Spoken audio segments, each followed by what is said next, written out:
Olá, meus queridos leitores, e aí, tudo bem com vocês? Estamos no nosso terceiro dia aí do desafio, 1 Coríntios 3, e o apóstolo Paulo aqui, ele volta na questão aí, no problema da divisão das igrejas, né, da igreja, na verdade, na divisão da igreja, e ele volta nesse assunto, e ele fala aí que ele não pôde falar com a igreja de forma espiritual, né? Mas sim carnal, porque a igreja estava como crianças, né? Ele fala assim: eu dei leite para vocês porque o alimento sólido vocês não estavam em condição de receber. Então, isso é algo muito interessante aí que o apóstolo Paulo ele diz. Por quê? É algo a gente se refletir, né? Quando você conhece Jesus, quando você está começando na fé, você nasceu, né? Como assim, né? Se batizou, nasceu de novo. Então, existem fases, né? Vamos dizer assim, da vida cristã. Quando a pessoa está no começo, às vezes não dá pra gente exigir muito. Às vezes a gente quer ensinar coisas que são complicadas, né? A gente quer dar uma feijoada para um bebê. E aqui ele fala sobre isso, né? Que a questão ali era dar o quê? Era dar leitinho realmente para a igreja de Corinto, né? Isso é muito legal.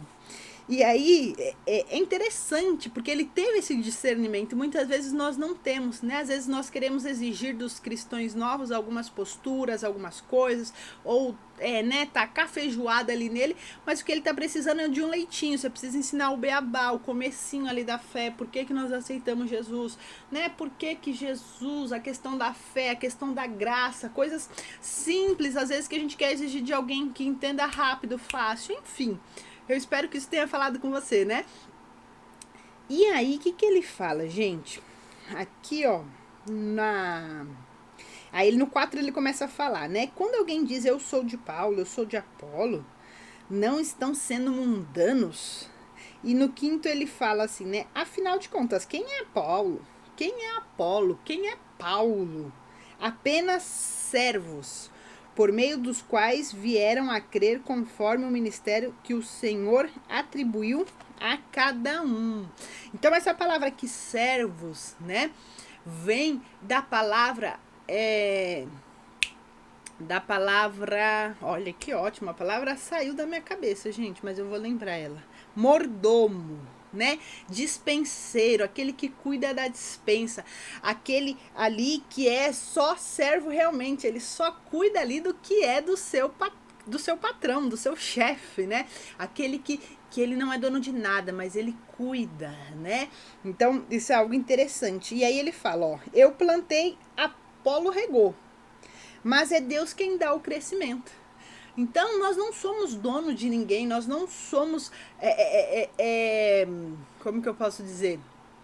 Né? Nós não temos poder, autoridade para eles, né? Ele estava falando aqui para vocês falarem que vocês são de Apolo, que vocês são de Paulo. Nós só somos o instrumento, nós só somos o canal. Quem dá o crescimento é Deus. Aí no 7 ele fala, de modo que nem o que planta, nem o que rega são alguma coisa. Então nem quem planta, nem quem rega não é nada. É isso que ele está falando, né? Mas unicamente Deus que efetua o crescimento. 8. O que planta e o que rega tem só um propósito, e cada um será recompensado de acordo com o seu próprio trabalho, pois nós somos cooperadores de Deus. Vocês são a lavoura de Deus e o edifício de Deus. Então, ele está deixando bem claro aqui que ele não é dono de ninguém, que não tem nada a ver, né? Ele é um cooperador de Deus. E aí ele começa a falar do alicerce, né? Que quem é o alicerce posto? Quem que é o alicerce? Jesus Cristo. Jesus Cristo é o alicerce da nossa fé, da nossa comunhão com Deus. Então isso é algo também muito interessante que a gente precisa deixar claro, né? Se alguém constrói sobre um alicerce usando ouro, prata, pedras preciosas, madeira, palha, a sua obra será mostrada, porque o dia trará luz, pois será revelado pelo fogo. E ele fala que as nossas obras, elas vão ser jogadas ao fogo, elas vão ser reveladas, né? Vai provar aí qual que é a qualidade da prova de cada um. E se o que você construir permanecer, você vai receber como recompensa. Mas se alguém construir sequer sofrerá prejuízo, contudo será salvo. Então, qual que está sendo a qualidade das nossas obras, né? Será que se passar pelo fogo ali vai queimar, acabar, destruir, ou ela vai ser firme, ela vai segurar firme ali nos propósitos e tudo mais. Então, isso é algo pra gente se pensar também, gente, muito interessante que ele fala aqui. E aí ele fala no 16, ó, vocês não sabem que são santuários de Deus. Ele fala do templo do Espírito Santo, que somos nós. Essa parte também é muito interessante, que ele fala, ó, vocês não sabem que são santuário do Deus e que o Espírito de Deus habita em vocês? Se alguém destruir o santuário de Deus, Deus o destruirá, pois o santuário de Deus, que são vocês, é sagrado. Não se engane, se algum de vocês pensa que é sábio segundo o padrão desta era, deve se tornar louco para se tornar sábio. Para Deus, se você quiser ser sábio, você vai ter que se tornar louco. As pessoas vão ter que olhar para você aí e falar, realmente essa pessoa é louca. Por quê? Porque a sabedoria deste mundo é loucura aos olhos de Deus. Olha aí que coisa interessante, né? Pra gente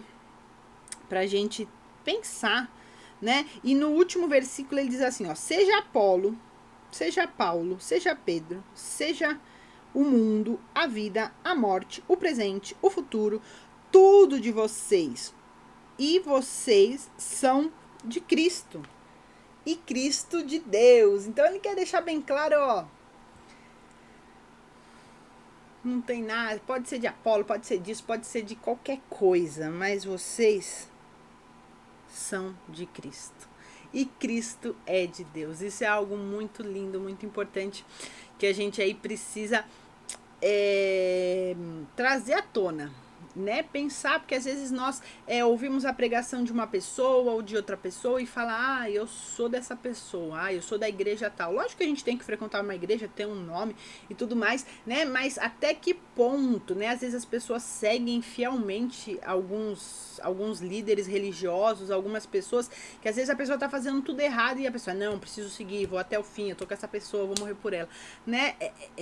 É algo que a gente precisa pensar, né? Nós somos de Cristo, né? Quando nós subirmos, Jesus vem buscar a sua igreja, ele não vem buscar a igreja A, Y, D, não, ele vem buscar a igreja de Cristo. Você tá fazendo parte da igreja de Cristo, né? Lógico que nós temos que ter uma igreja, frequentar e tudo mais, mas às vezes as pessoas idolatram, né? E isso que é o problema, idolatrar igreja, idolatrar líderes, idolatrar pessoas, cantores e tudo mais, e esquece do importante, do mais importante aqui, Jesus. Porque nós somos de Jesus, nós somos de Cristo e Cristo é de Deus e ponto. Então é isso que o nosso querido apóstolo Paulo dá aí de instruções em 1 Romanos 3, tá bom? É isso, um beijo no seu coração e tchau.